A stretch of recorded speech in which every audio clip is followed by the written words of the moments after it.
Hi, I'm calling this first lecture Islamic Civilization and Elm Knowledge. So, if we think about it, there are two pieces to this, to the formulation Islamic civilization Islamic and civilization. So, the first question is what do we mean by Islamic civilization? This is not as straightforward as you might think. Do we mean, for example, by Islamic civilization everything that's created in the Islamic world, be it by Muslims or non-Muslims? Say, for example, there's a piece of architecture that was built or designed by a non-Muslim. Is this part of Islamic civilization? What about Christians in the Islamic world, Christians and Jews and Zoroastrians that might have a particular interpretation of their tradition that's heavily influenced by their context? Is this part of Islamic civilization? Synagogues look different that are built in Cairo that are built in Eastern Europe. They're influenced, of course, by mosque design. So is this vocabulary of architecture part of the civilization?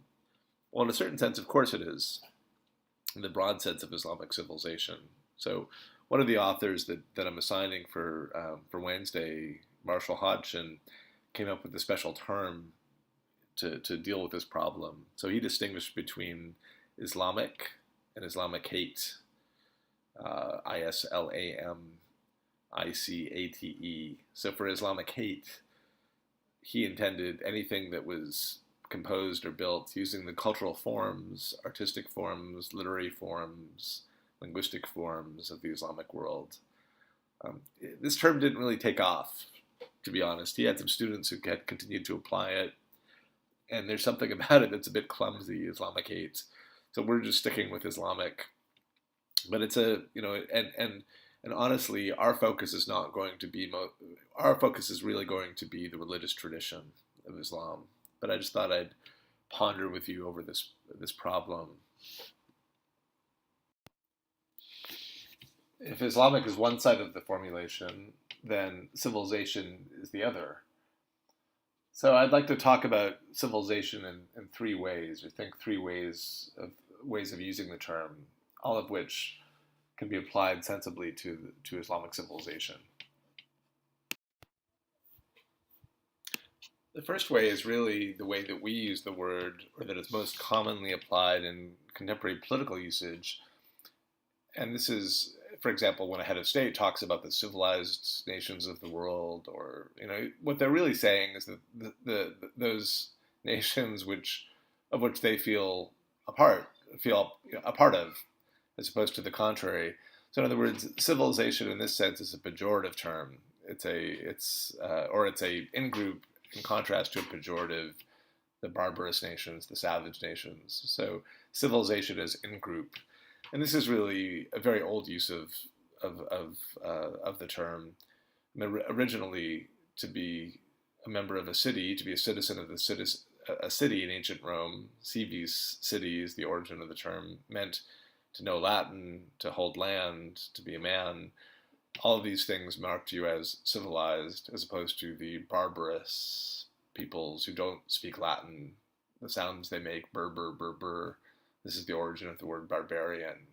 In other words, the sounds they make sound like nonsense, barbar. So in this sense, um, also applies to Islam, as I'll get to in a minute. The second sense of civilization is a more technical sense, and this is essentially a way of describing a particular social form, form of social organization.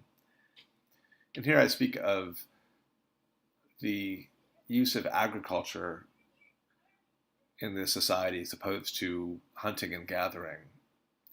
And this allows the inception of agriculture in a society, first of all, allows for the growth of population in regions close to the agricultural regions, in other words, cities. What we also find with this division of labor is an excess or the resource of time, and this allows for all kinds of things. and I'm going to be talking about civilization in this technical sense more in the next lecture for Wednesday. But very briefly, it's really leading to, and what I want to focus on next is a particular type of cultural forms connected to language and knowledge, and getting to really to the religion in the sense that it's going to be pertinent to us and for classical Islamic society. So the third sense of civilization is civilization as a set of cultural forms, and often expressed through language, but not only language, which one is expected to master. So, for example, seminal texts that one is expected to have knowledge of, or in other societies they may entail songs, dancing, food. All of these things are part of being civilized in the sense of the term. In Islamic civilization, all of these, well, first of all three of these ways we've been thinking of civilization apply to Islam, or can be applied to Islamic civilization sensibly. So on the one hand, it really can be seen as having a sense of an in-group, that is, the Muslims, and in and out. Secondly, it certainly Islamic civilization did develop a hierarchical, complex, citied, highly populated society, and a complex form of social organization. And third, there were sets of literatures, sets of practices, which one were expected to master in order to be part of this civilization.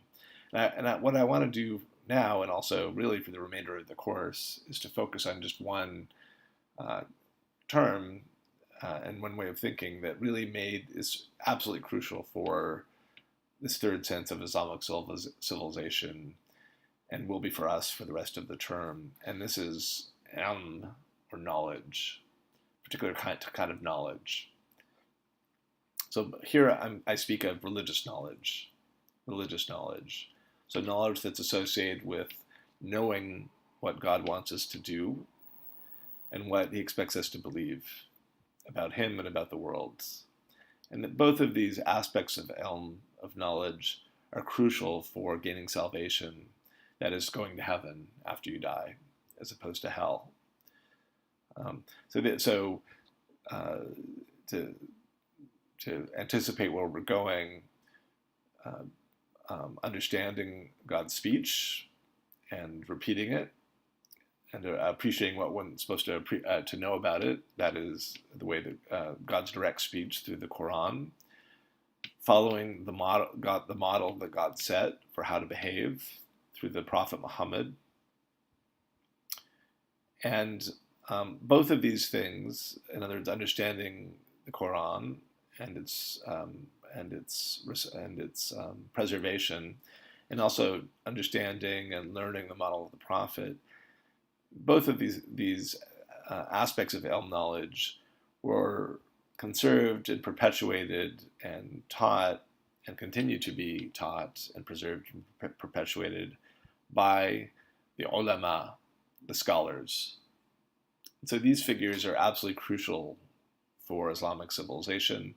It could be said that they are what makes Islamic civilization Islamic. Ulama, you may or may not notice, has the same root of the word as ilm. So that apostrophe in the beginning is an ayn, then a lam in the middle, and a mim, an m. So it's like this ayn, lam, mim root. Ilm is the one static form, that is a nominal form. Ulama is the active participle, so really it literally means those who have knowledge, that's all. So it's those who have ilm knowledge are the ulama. And really the simplest translation are the scholars. So we're going to be, really a lot of what we're going to be reading and thinking about and learning about is what they produced, the way that the scholars thought about and interpreted and discerned God's will from their the way that they discuss the Quran and the Sunnah of the Prophet, and the way that they, in their language, apply their intellects, depending on the group of scholars.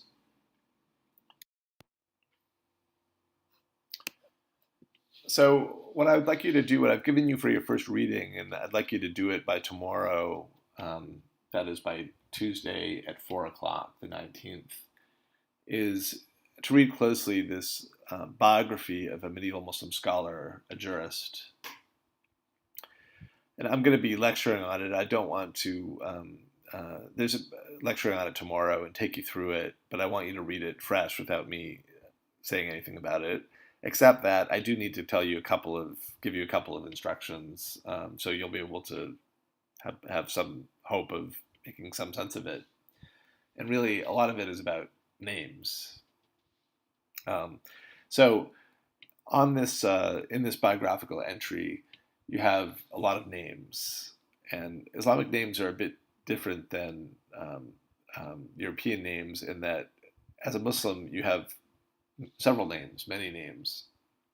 So let's just, if we look at this name on this slide here, Muhammad Abu Talib ibn Abdul Qadir ibn Ali al-Tabari, that's all one person, okay? So let's break it down. First of all, you can see I read it. B dot is a convention in order to save some characters for ibn, son of. So that's one thing. When you see B dot, that's really you have to read that ibn, which means son of. So anyway, on this long list of names, you have first of all someone's given name, which is called the ism. And so the given name of this person is Muhammad. So Muhammad is a name that basically the parents gave to this person, and that's the ism name.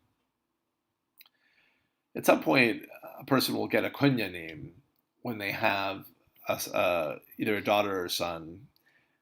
If they have a daughter, then you have a kunya name until you have a son, and then it changes to a kunya name based on the son.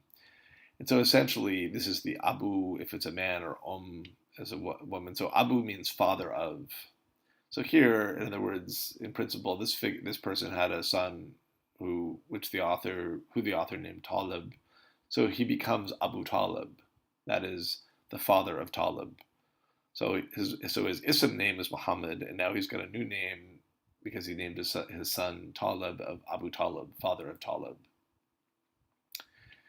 The next, Ibn Abdul Qadir, so he's son of Abdul Qadir. So this Ibn name, I mean, you could call it doesn't have a technical name in Islam, but that's another thing. So that's another name one has to be aware of. So he could also be referred to as Ibn Abdul Qadir. You could just call him that without the other names, son of Abdul Qadir, or bint if it was a woman, bint of Abdul Qadir, daughter of Abdul Qadir.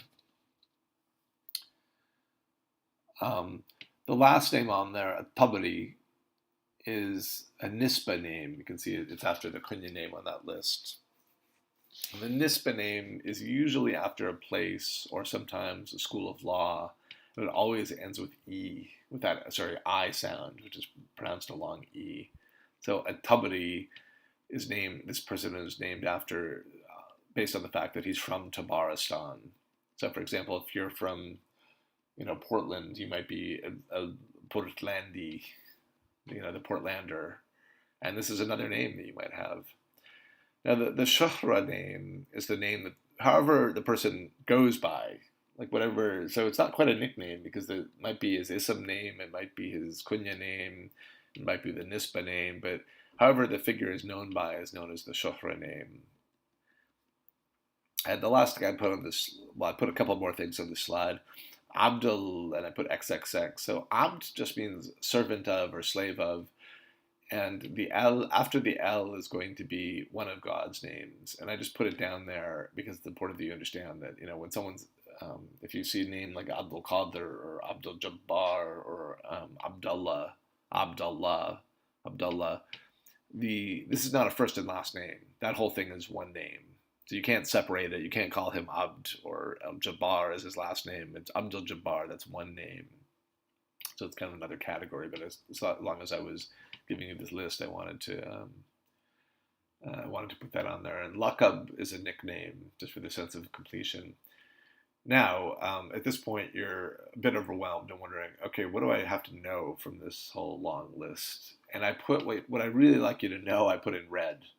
So what I need you to know is Abu and means father of and mother of, and you can't separate that from what follows. So when you talk about, Abu Talib or Abu Bakr, one of the key figures in Islam, don't call him Abu or Bakr. I mean, it's Abu Bakr altogether, or mother of Kulthum, mother of Kulthum. You can't don't call her just And so too with Ibn or Bint, son of or daughter of. It's Ibn Taymiyyah, not Taymiyyah. Okay, and same thing with Abdul Jabbar, any of those Abd names. So really, the main point is, you have to, just about Islamic names, it's a little bit different, but it won't take too long, I think, for you to get used to it. So now that you've got the names thing, I want you to read this biographical dictionary entry, and if it starts out with the figure whose biography is being related, Muhammad ibn Abdulaziz ibn Ali ibn Isa ibn Sa'id ibn Mukhtar al-Ghafaqi, from the people of Cordoba. So go on from there, just read it, and I'd like you to answer these questions. And you don't have to hand this in, but I want you to be able to, it'll help you with tomorrow's lecture. Break the reading into parts. So just decide how many parts the reading has. Is it, and then after you've done that, in other words, based on the content, break it into parts. Maybe it's got 2, maybe 3, maybe 4, you decide. And then name each part. Give each part a title. And then after you've kind of done that and just look over the reading as a whole, see what you can discern about what's important to the society and what was included in this very brief biography of this scholar. And I should, and I add that this biographical entry comes from this work, Kitab al-Takmila, which is a, multi-volume collection of biographies of medieval Muslim jurists from Spain, Islamic Spain. It was composed in the 13th century. So this was an important genre which speaks to the importance of the ulama, the scholars, just that they kept very close track of the biographies of their teachers. And it was so a very productive genre in Islamic society. So we'll talk about this, or I'll be giving you some material on this. And also I'm going to be making this connected to one of the discussion questions coming up. So enjoy, and I look forward to seeing your posts online. Thank you.